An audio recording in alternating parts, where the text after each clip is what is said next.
The United Nations has issued one such for Iran. It has made a big claim. The UN says Iran can make a nuclear weapon. It claims that Tehran has enough uranium for a bomb. The impasse over the Iran nuclear deal allowed Tehran to build up that stockpile, but the Iranian regime is facing a backlash from within.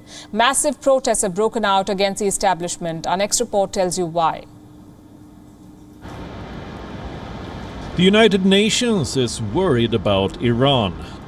The world body has been probing the Iranian nuclear program, and it doesn't like what it sees. The UN says Tehran has enough uranium to make a nuclear bomb. Traces of uranium have been detected at several sites.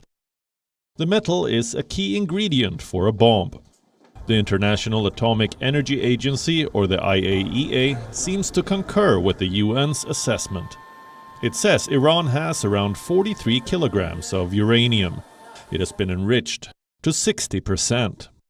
To make it weapons grade, you have to enrich uranium to 90%. Reports say Tehran is a couple of weeks away from getting there. Iran has refuted all of this. متاسفانه گزارش منصفانه و متوازن نیست. Unfortunately, the report by the IAEA is not fair and balanced. It is feared that political pressure by the Zionists and others have made the reporting deviate from technical direction to political direction. We expect that this behavior is corrected. معمول آژانس از فضای فنی به فضای سیاسی. That message was also for the US and allies. For more than a year now, they have tried to revive the Iran nuclear deal, but they haven't had much success. Tehran has demanded a major concession to return to the agreement. It wants the US to stop calling the Islamic Revolutionary Guard Corps a terrorist organization. Washington has been reluctant. So Iran continues to raise the stakes by enriching more uranium. It may be negotiating from a position of strength with the West. But within Iran, the regime is on weak footing. There is a growing public anger against Iran's political leadership.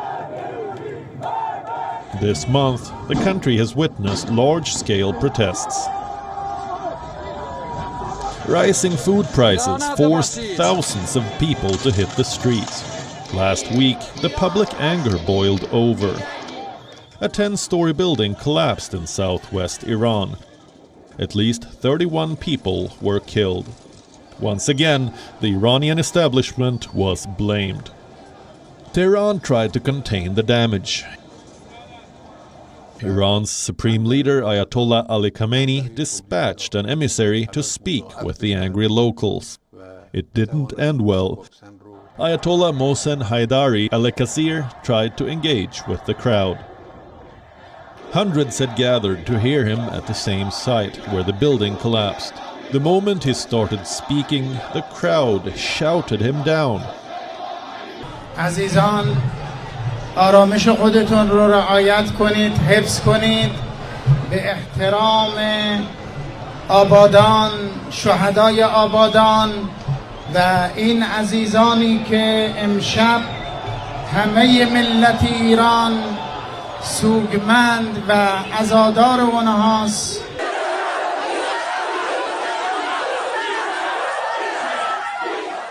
Iranian state television was broadcasting the speech. It quickly cut out of it once the protests began. A crackdown by Iranian riot police followed. They fired at the protesters. In the past, Iran has managed to crush protests like these. But this time, the crackdown has led to a strong public reaction. The protests are intensifying. Amid the growing scrutiny of nuclear watchdogs, Iran's leadership is facing a serious challenge to its grip on power.